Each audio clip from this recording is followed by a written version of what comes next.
तुम्हालासुद्धा असा creamy white sauce pasta बनवायचा असेल तर तुम्ही ही रेसिपी नक्की ट्राय करा.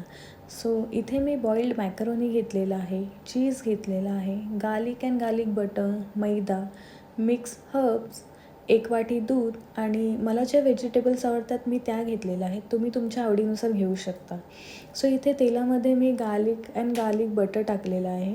सो हे व्यवस्थित भाजून घेऊया जेणेकरून गार्लिकचा एक वेगळा फ्लेवर येतो. मग हे भाजून झाल्यानंतर आपण व्हेजिटेबल्स टाकूया. थोडंसं मीठ टाकते मी.